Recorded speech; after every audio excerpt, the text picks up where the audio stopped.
এই মুহূর্তের সবথেকে বড় খবর, আর এই মুহূর্তে উপস্থিত রয়েছে উত্তর চব্বিশ পরগনা হারোয়া বিধানসভা আইনজীবী পিয়ারুল ইসলামের বাড়িতে।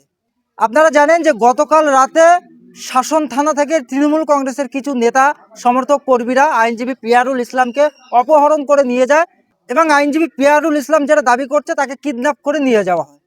তার কিছু ঘন্টা পরে আইনজীবী পিয়ারুল ইসলাম একেবারে রক্তাক্ত অবস্থায় তিনি ফেসবুক লাইভের মাধ্যমে এসে বলেছিলেন।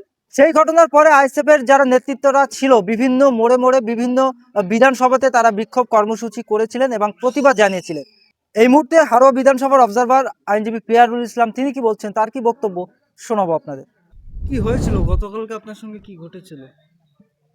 ঘটছে তো 11 তারিখ থেকে। 11 তারিখে দাঁতপুর অঞ্চলে আমাদের পার্টির পতাকা মারা কর্মসূচি ছিল। সেই কারণের জন্য আমি গেছিলাম ওখানে এবং পতাকা মারাও হয়েছে।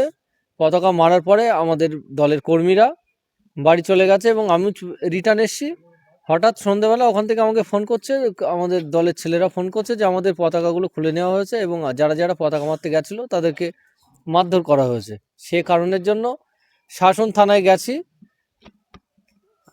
গতকাল গেছিলাম 12 তারিখে শাসন থানায় গেছি। শাসন থানায় আমরা ডেপুটেশন দিতে গেছিলাম যে ওই বর্বর টিএমসির যে দুষ্কৃতীরা ওই ধরনের বর্বরতা ঘটনা ঘটিয়েছে, ছেলেদেরকে মারধর করেছে, পার্টির ব্যানার খুলে নিয়েছে, পার্টির পতাকা খুলে নিয়েছে। সেই কারণের জন্য থানায় আমরা ডেপুটেশন দেওয়ার যে কাগজটা ডকুমেন্টসটা লিখতে লিখতে কিছু দুষ্কৃতী ওরকম আস্তে আস্তে ওখানে জড়ো হচ্ছে। আপনার প্রায় 100 জন মতো জড়ো হয়ে গেছে। জড়ো হওয়ার পরে আপনার শাসনের যে যুব সভাপতি আছে ওনার নেতৃত্বে থানার সামনেই পুলিশ আছে, পুলিশ দাঁড়িয়ে আছে, পুলিশের সামনেই আমাকে গলা ধাক্কান দিচ্ছে, হাত ধরে টেনে নিয়ে যাওয়ার, বাইরে নিয়ে যাওয়ার চেষ্টা করছে, মারধর করবে, বলছে দেখে নেবো, তোর হাত পা কুচিয়ে দেবো, এইসব কথাবার্তা। এগুলো কি অফেন্সিভ কথাবার্তা আমি বুঝতে পারছি না। কুণালবাবু ছিল, কুণালবাবুর সামনেই এই ধরনের কথা বলছে। জিয়াউল এত সাহস পায় কী করে আমি বুঝলাম না। যে আমি একটা অ্যাডভোকেট এবং বসিরহাট কোর্টের অ্যাডভোকেট এবং হারোয়া বিধানসভার আইএসএফের অবজারভার, ও ওখানে গিয়ে আমাকে হাত ধরে টেনে নিয়ে যাচ্ছে, মারধর করবে। তারপরে কুণালবাবু ওখানে সেফ দিল থাকলো, বড়বাবু আমাদেরকে নিয়ে থানায় নিয়ে গেল এবং ডেপুটেশন আমরা দিলাম যে এই ঘটনায় এই বিষয়। তারপরে আমাদের একটা ঘরে নিয়ে তালা বন্ধ করে, রুম বন্ধ করে রেখে দিয়েছে যে আপনারা এখানে থাকুন, এখন বাইরের অবস্থা খুব খারাপ, আমি দেখছি, ওদেরকে ক্লিয়ার করে দেবো, তারপরে আপনারা বেরোবেন। একটা থানার ভিতরে যদি এরকম অবস্থায় তালা বন্ধ অবস্থায় আমাদের রুম বন্ধ অবস্থায় থাকতে হয়, তাহলে বাইরের মানুষ তারা কি করবে? সাধারণ পাবলিক কি করবে? তারা এই আন্দোলন থানার সামনে থেকে বড়বাবু তুলতে 2 ঘন্টার উপরে লেগে গেছে। তারা আর্মস নিয়ে বিভিন্ন আপনার কোদালের বাটি নিয়ে থানার সামনে ওরা ওখানে আপনার আন্দোলন করছে যে আমাকে অ্যারেস্ট করতে হবে। কী কারণে অ্যারেস্ট করতে হবে? ওখানকার যে যে বলছিল যে আন্দোলনটা করছিল তাকে আমি বলবো যে কারণটা কেউ গ্রাউন্ডটা দেখাক, কোন গ্রাউন্ডে আমাকে অ্যারেস্ট করতে হবে। সঙ্গে সঙ্গে ওখানকার ব্লক সভাপতি চলে এসছে, মণি ছিল, জিয়াউলও ছিল, এই 3 জনের নেতৃত্বে এই ঘটনাগুলো ঘটেছে। তারপরে থানা থেকে আমি বেরিয়ে যাই। বড়বাবু আমার বললো যে আর কোনো অসুবিধা নেই, আপনি বেরিয়ে যেতে পারেন। বেরিয়ে যাওয়ার পরে খড়িবাড়ি পার করে আমি পার্সোনাল গাড়িতে গেছিলাম। ওখানে থানা রিটার্ন করছে, ওই শাসন থানার পুলিশ রিটার্ন করেছে এবং খড়িবাড়ি পার করে আমাকে নামিয়ে দেয়। আমি দেখলাম যে আমি ভিতরে আটকে ছিলাম, সে কারণের জন্য ইন্ডিয়ান সেকুলার ফ্রন্টের আমাদের কর্মীরা রাজহাট চৌমাথার নাঙ্গলপোতার ওখানে ওরা রাস্তা অবরোধ করেছিল। সেই জ্যাম থাকার কারণে আমি ওখান থেকে গাড়ি নেমে, ওর যেহেতু বললো যে নিউ টাউনে আমাদের ভাড়া আছে, অন্য সাইড দিয়ে চলে যাবো, মানে নামিয়ে দিয়ে চলে গেল। হেঁটে হেঁটে যাচ্ছিলাম, কিছু দুষ্কৃতীরা এসে আমাকে জিজ্ঞাসা করছে, বাইক নিয়ে এসছে, জিজ্ঞাসা করছে যে তোমার নাম পিয়ারুল? আমি বললাম হ্যাঁ। এবার পিছন থেকে একজন ধরে নিয়ে আমাকে একটা গাড়িতে তুলে নিল, 4 চাকা গাড়িতে, সাদা স্করপিওতে তুলে নিয়ে এবার আমাকে চলে গেছে। তারপরে আমি বুঝতে পারিনি, যেহেতু আমি নিজের জ্ঞানে ছিলাম না, সজ্ঞানে ছিলাম। এবার ওখান থেকে দেখলাম যে রাজারহাটের একটা এলাকায় রেকজোয়ানি, পরে শুনলাম যে জায়গাটার নাম ঝিলের ওখানে। তারপরে আমাকে জ্ঞান ফেরার পরে ওখানে মারধর দিয়েছে কিছু। মারধর করার পরে আমাকে বলছে যে তুই এই বারাসাত 2 নম্বরে কোনোদিন আসবি না এবং আইএসএফ পার্টির যদি এখানে কোনো নেতৃত্ব দেওয়ার চেষ্টা করিস তোর মার্ডার করে দেবো তোকে। না, আপনি তো একজন আইনের লোক, আর আইনের সামনে একেবারে তৃণমূলের আপনি যেটা বলছেন যে দুষ্কৃতীরা সেখানে থানা ঘিরে রেখেছে, আপনাকে মারধর করছে, আপনি আইনের লোক হয়ে আইনের সামনে মারছে, তাহলে প্রশাসন কি করছে? সেটাই তো কথা, প্রশাসন আমার মনে হয় চুরি পরে বসে আছে।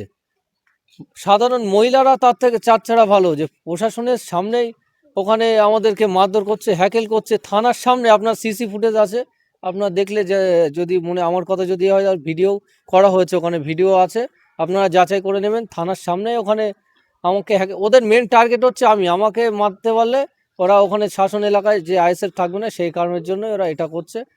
আজকে সকালে শুনলাম যে শাসনে ডেউপুকুরে আমাদের ছেলেপিলের উপরে মারধর করছে, আমাদের কর্মীদের তাদের ওয়াইফদের উপরে মারধর করেছে। শাসন থানায় ফোন করেছিলাম, কোনো অ্যান্সার দেয়নি। পরবর্তীতে ঊর্ধ্বতন নেতৃত্ব থানাতে যোগাযোগ করেছে, পুলিশ পাঠিয়েছে। পুলিশ হসপিটালে নিয়ে যাবে সেটুকু করেনি, খড়িবাড়ি অবধি নিয়ে গিয়ে ওখানে ছেড়ে দিয়েছে। ওরা হসপিটালে আমাকে ফোন করছে যে একা একা হসপিটালে যেতে আমরা দ্বিধাবোধ করছি, আমাদেরকে মারধর করতে পারে, আমরা যে প্রাণ ভয়ে আশঙ্কা বোধ করছি আমরা। গতকালকে যে ভয়ঙ্কর চিত্রটা আমরা দেখেছিলাম, যে একেবারে রক্তাক্ত অবস্থায়, আপনি কি আশঙ্কা করেন যে আপনাকে প্রাণে মারার জন্য কি অপহরণ করে নিয়ে গেছিল তৃণমূলের নেতারা? অবশ্যই হতে পারে। আমার তো মনে হয় এর পরবর্তীতে বারাসাত 2 নম্বরে ঢুকলে ওরা আমাকে এই ধরনের ঘটনা আরও ঘটাতে পারে। শুধু আমার বলে না, যত আইএসএফ এর কর্মী আছে এবং আইএসএফ বিরোধী লিডার যারা আছে, ওদের মেন এজেন্ডা, মেন লক্ষ্য হচ্ছে বারাসাত 2 নম্বরে যে শাসন থানার ভিতর যে 4টে অঞ্চল, ওই 4টে অঞ্চলে বিরোধী রাখবে না। এটা তো হয় না। বিরোধী মানুষ আছে, প্রচুর ছেলেরা আছে, তারা যদি পার্টি না করতে পারে, ভারতবর্ষ একটা গণতান্ত্রিক দেশ, সেখানে সবার পার্টি করার অধিকার আছে। তারা যদি মনে করে শাসনকে টিএমসির দুষ্কৃতীরা শাসন করবে, এটা কিন্তু ভুল। শাসনের মানুষেরাই শাসন কিন্তু শাসন করবে। ভোটের আগে যদি এই ধরনের ঘটনা বাংলার মানুষ দেখে, তাহলে আপনারা শান্তিপূর্ণভাবে ভোট করাবেন কিভাবে? আমরা ইলেকশন কমিশনের কাছে চাইবো যে এই ধরনের ঘটনা যাতে না হয়, রাষ্ট্রপতি শাসন দিয়ে যাতে ভোট হয়, সেই ব্যবস্থায় তার জন্য আমি আবেদন করছি। আপনার যে প্রাণ সংখ্যার আশঙ্কা করছেন, কোথাও কি মনে হচ্ছে যে সিকিউরিটি বা অবশ্যই সিকিউরিটির জন্য আমি আবেদন করব। আমি তো বারাসাত 2 নম্বরে গেলে তারা আমার উপরে পরবর্তীতে হামলা করতে পারে। আমি আমাদের ছেলেদের পতাকা, আমাদের পার্টির পতাকা খুলে নিয়েছে, ছেলেদের মারধর করেছে, আমরা ডেপুটেশন দিতে গেছি, আমরা কেসও করতে যাইনি, তাই আমাদেরকে মারধর করার চেষ্টা করেছে এবং হ্যাকেল করেছে, হাত পা টেনে ধরেছে, ধাক্কাধুক্কি দিয়েছে। শাসন থানার সিসি ফুটেজ আপনারা দেখবেন, আমাদের 2-1টা ছেলেকে মারধরও দিয়েছে। তাহলে এইভাবে পার্টি কী করে করব? তারা যদি এইভাবে ডিস্টার্ব করে, আমি প্রশাসনকে বলবো আপনারা আইনত ব্যবস্থা নেবেন যথাযথ, যাতে যে নেতাদের নেতৃত্বে টিএমসির যে লিডাররা আছে তাদের নেতৃত্বে যে ঘটনাগুলো হয়েছে, ওই লিডারদের যাতে অ্যারেস্ট করা যায় খুব তাড়াতাড়ি। এই এত কিছু ঘটনার পরেও কি আপনি আবার এই আইএসএফ দল করবেন, নাকি অন্য চিন্তা? অবশ্যই করব, শেষ রক্ত অবধি আইএসএফ করব এবং এই অন্যায়ের বিরুদ্ধে লড়ে যাব সারা জীবন, যতদিন বেঁচে থাকবো। অন্যায়ের বিরুদ্ধে আপোষ করব না কোনো রকম।